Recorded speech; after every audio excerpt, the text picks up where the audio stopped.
அஸ்ஸலாமு அலைக்கும். Hi friends, welcome back to my channel Chellamma sir vlogs. எல்லாரும் எப்படி இருக்கீங்க? எல்லாரும் சந்தோஷமாக ஹாப்பியாக இருக்கீங்க நம்புறோம். நாங்கள் எல்லாரும் அல்ஹம்துலில்லாஹ் நல்லா இருக்கும். இன்றைக்கி ஒரு சூப்பரான கேக் ரெசிபியோட தான் வந்திருக்கேன். ஒயிட் சாக்லேட் டிலைட் கேக்கோட ஃபுல் ரெசிபி கூடயே ஒரு சிம்பிளான டெக்கரேஷனும் வந்து பார்க்க போகிறோம். ஸோ ரொம்ப லேட் பண்ணாமல் வீடியோக்குள்ளே போயிடலாம். ஃபர்ஸ்ட் ஆஃப் ஆல் எந்த கேக் நீங்கள் பண்ண போகிறதா இருந்தாலும் சரி, அதுக்கு முன்னாடியே கேக்கோட டென் வந்து ரெடி பண்ணி வச்சுருங்க. கிரீஸ் பண்ணி பட்டர் பேப்பர்லாம் போட்டு ரெடி பண்ணி வச்சுருங்க. அடுத்ததாக மைதா வந்து பார்த்தீங்கன்னா 1.5 கப் வந்து நான் எடுக்கிறேன். இன்றைக்கி வந்து 1.5 kg கேக் தான் வந்து பார்க்க போகிறோம். ஸோ அதனால் நான் 1.5 கப் அளவு மைதா வந்து எடுத்திருக்கேன். அது கூட 1.5 டீஸ்பூன் அளவு பேக்கிங் பவுடரும் ஆட் பண்ணிக்கோங்க. இந்த ரெசிபிக்கு பேக்கிங் சோடா தேவைப்படாது. இப்போது எல்லா ஃப்ளாரும் ஒட்டுக்கா போட்டுட்டு நம்ம வந்து நல்லா சிஃப்ட் பண்ணி எடுத்துடலாம். இந்த ஸ்டெப்பை வந்து மிஸ் பண்ணக்கூடாது கண்டிப்பாக. இப்போ நல்லா ஒரு மிக்ஸ் கொடுத்துட்டு உரமாக எடுத்து வச்சிடலாம். இப்போ வந்து பார்த்தீங்கன்னா ஒரே ஸ்டெப் வந்து நான் மறந்துட்டேன்.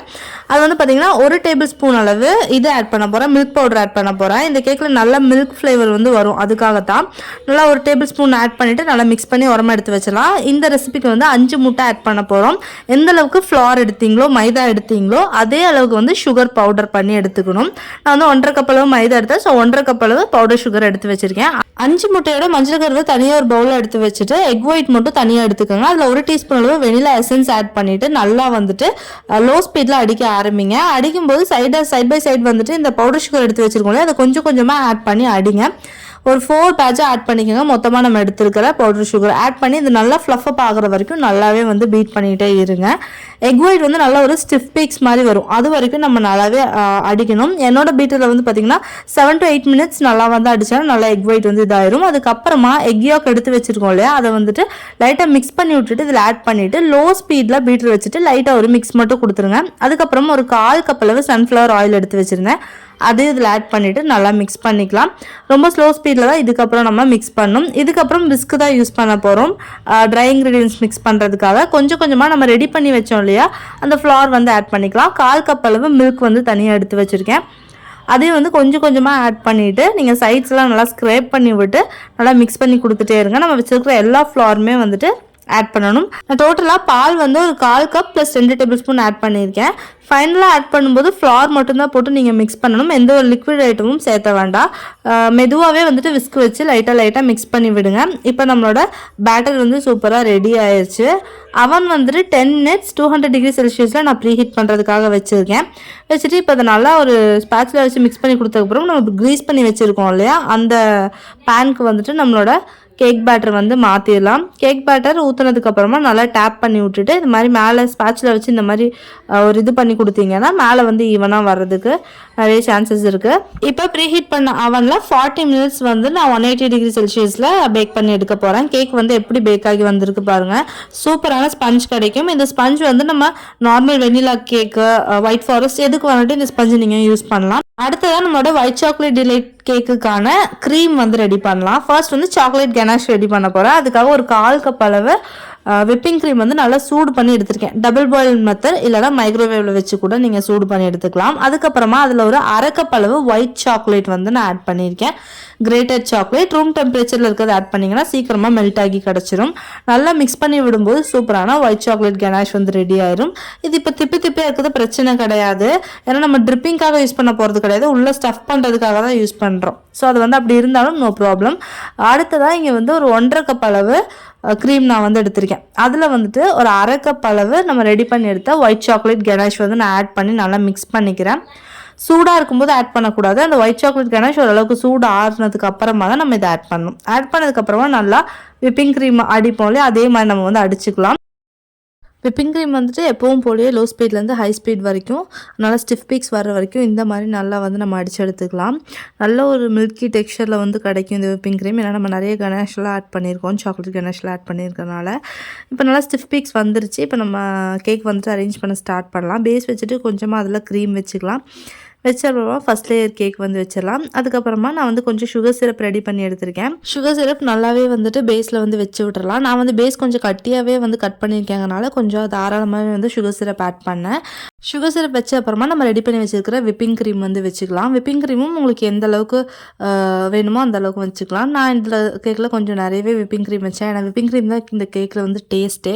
ஸோ அடுத்ததான் நம்ம கொஞ்சமாக மெல்ட் பண்ணி வச்சுருக்கிற சாக்லேட் கனாஷ் பேலன்ஸ் இருந்துச்சு இல்லையா, அதையும் வந்துட்டு வச்சுட்டு அடுத்த லேயரும் அதே மாதிரி நான் செட் பண்ணிட்டேன்.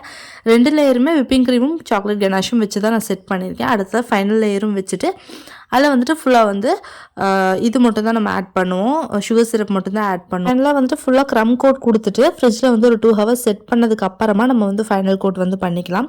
ஸோ க்ரம் கோட் பண்ணுறதுக்காக ஃபுல்லாக வந்து ரெடி பண்ணியாச்சு. இப்போ இந்த கேக் கொண்டு போயிட்டு நம்ம 1 ஹவர்லேருந்து 2 ஹவர் வரைக்கும் ஃப்ரிட்ஜில் வந்து செட் பண்ணி கொண்டு வந்துடலாம். அதுக்குள்ளே நான் கொஞ்சம் க்ரீமெல்லாம் ரெடி பண்ணிடலான்னு சொல்லிட்டு கொஞ்சம் க்ரீம்ஸ் எடுத்திருக்கேன். இந்த கேக்கில் வந்து பார்த்திங்கன்னா ரொம்ப கம்மியான ஃபுட் கலர்ஸ் தான் ஆட் பண்ணி கேக்கில் க்ரீம் வந்து ரெடி பண்ண போகிறோம். பார்த்தீங்கன்னாலே தெரியும், கொஞ்சம் ஃபுட் கலர்ஸ் தான் நான் எடுத்திருக்கேன். ஆனால் கேக் வந்து நல்லா கலர்ஃபுல்லாக கொண்டு வர போகிறோம். ஃபஸ்ட்டு ஒயிட் விப்பிங் க்ரீம்லேயே வச்சுட்டு ஃபுல்லாகவே நம்ம வந்து கவர் பண்ணிடலாம். இந்த விப்பிங் க்ரீம்லேயே வந்து பார்த்திங்கன்னா இந்த கணேஷ் ஆட் பண்ணோம்ல, அந்த க்ரீம் தான் வந்து கொடுக்கணும். அப்போ தான் கேக் வந்து நல்லா டேஸ்ட்டு கிடைக்கும். க்ரீமை வந்து நல்லா ஐசிங் ஸ்பேச்சில் வச்சு நல்லா ஈவன் அவுட் பண்ணி நல்லா ஷார்ப் எட்ஜஸ் எல்லாம் வந்து முடிஞ்ச வரைக்கும் கொண்டு வந்தாச்சு. அடுத்ததாக வந்து நம்ம ரெடி பண்ணி வச்சுக்கிற க்ரீமை கொஞ்சம் அங்கங்கே வந்து போட போகிறோம். இந்த பிங்க் கலரும் எல்லோ கலர் மட்டும். அதுக்கப்புறமா மேலே வந்துட்டு திருப்பியும் ஈவன் அவுட் பண்ண போகிறோம். ஈவன் அவுட் பண்ணதுக்கப்புறமா ஸ்பேச்சில் இருக்கு இல்லையா, ஐசிங் ஸ்பேச்சில் வச்சு இந்த மாதிரி ஒரு டிசைன் வந்து கொடுத்துடலாம். இந்த மாதிரி டிசைன் கொடுத்த அப்புறமா இன்னும் கொஞ்சம் க்ரீம் வந்து ரெடி பண்ண வேண்டியது இருக்குது. அதில் வந்து ஒரு 2-3 கலர்ஸ் ஆட் பண்ண போகிறோம். ஒரு கலர் வந்து பார்த்திங்கன்னா சேம் பிங்க் அண்ட் ப்ளூ தான் வந்து ரெடி பண்ண போகிறோம். எக்ஸ்ட்ரா இன்னும் கொஞ்சம் க்ரீம் மட்டும் எடுத்துகிட்டு ஒன்றில் வந்து லைட்டாக க்ரீன் கலரும் இன்னொன்றில் லைட்டாக எல்லோ கலரும் வந்து ரெடி பண்ணி எடுத்திருக்கேன். பார்பி பிக்சர் வந்து இந்த மாதிரி பிரிண்ட் அவுட் எடுத்துகிட்டு வர சொல்லியிருக்கேன். இது வந்து பார்த்திங்கன்னா ஃபோட்டோ பிரிண்ட் வந்து எடுத்து சொல்லியிருக்கேன். இது வந்து எனக்கு வந்து 60 rupees ஆச்சு இந்த ஒரு பிக்சர் வந்து எடுக்கிறதுக்கு. ஸோ ஒரு இடத்துல ஒரு மாதிரி டிஃப்ரெண்ட்டாக இருக்கும். ஸோ அதை வந்துட்டு பிக்சர் எடுத்துகிட்டு அதை வந்து கட் பண்ணி எடுத்தாச்சு. நமக்கு எந்த அளவுக்கு தேவையோ கட் பண்ணி எடுத்துக்கலாம். அதுக்கப்புறமா இந்த மாதிரி தான் வந்து நான் டிசைன் கொடுத்துருந்தேன். சிம்பிளாக வந்துட்டு ரொசெட்டே டிசைன் மாதிரி வரும்ல, அதே ரிங் டிசைன் தான். அது வந்து கொடுத்தாச்சு. மேலே ஃபுல்லாக கொடுத்துட்டு பார்பி வந்து நடுவில் ப்ளேஸ் பண்ணிட்டேன். பார்பி ப்ளேஸ் பண்ணதுக்கப்புறமா கீழே வந்துட்டு அதே நாசில் வச்சு லைட்டாக அந்த மாதிரி ஃப்ளார் டிசைன் வந்து கொடுத்தேன், ஃப்ராக் மாதிரியே. ஸோ எனக்கு இந்த டிசைன் ரொம்ப சிம்பிளாக இருந்தாலுமே ரொம்ப பிடிச்சிருந்துச்சு. அதுக்கப்புறம் பேலன்ஸ் இருக்கிற க்ரீமை வந்து சைட்ஸில் இந்த மாதிரி டிசைன் கொடுத்து ஃபுல்லாக வந்து கவர் பண்ணிட்டேன். ஓவரால் கேக் பார்க்குறதுக்கு வந்து ரொம்பவே நல்லா இருந்துச்சு. அதுக்கப்புறமா கொஞ்சம் வந்து சுகர் பால்ஸ் வந்து ஆட் பண்ணியாச்சு. சில்வர் கலர் சுகர் பால்ஸ் தான் வந்து ஆட் பண்ணியிருந்தேன். ஒரு 2 ஹவர் முன்னாடியே வந்துட்டு கேக் வந்து ரெடி பண்ணி ஃப்ரிட்ஜில் செட் பண்ணிட்டேன். ஓவரால் கேக் வந்து முடிஞ்சதுக்கப்புறமா இந்த மாதிரி தான் இருந்துச்சு. நீ வந்து நேம் வந்து நான் சைடில் எழுதிக்கலாங்கிற ஐடியாவில் இருக்கேன். அண்ட் ஒரு பட்டர்ஃப்ளையும் ப்ளேஸ் பண்ணால் நல்லாயிருக்கும் அப்படின்னு சொல்லிட்டு இது சைடில் வந்து ஒரு பட்டர்ஃப்ளை ப்ளேஸ் பண்ணிட்டு சைடில் நேம் எழுதிட்டேன். டெலிவரி பண்ணும்போது வந்து பார்த்திங்கன்னா ஹாப்பி பர்த்டே பேனர் வச்சு கொடுத்தாச்சு. அண்ட் ஓவரால் கேக் வந்து இப்படி தான் இருந்துச்சு. கேக் வந்து செம்ம டேஸ்ட்டாக இருந்துச்சுன்னு சொல்லியிருந்தாங்க.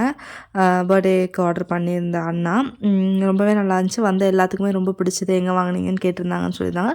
ரொம்ப ஹாப்பியாக இருந்துச்சு. ஃபைனலாக நானே எல்லாமே பேக்கெல்லாம் பண்ணி முடிச்சுட்டு டெலிவரும் வந்து கொடுத்தாச்சு. அண்ட் இந்த வீடியோ உங்களுக்கு பிடிச்சிருக்கும்னு நினைக்கிறேன், யூஸ்ஃபுல்லாக இருக்கும்னு நினைக்கிறேன். கண்டிப்பாக இந்த மாதிரி ஒரு கேக் வந்து ட்ரை பண்ணணுன்னா கண்டிப்பாக இந்த ரெசிபி வச்சு ட்ரை பண்ணுங்கள். ரொம்பவே நல்லா வந்துச்சு.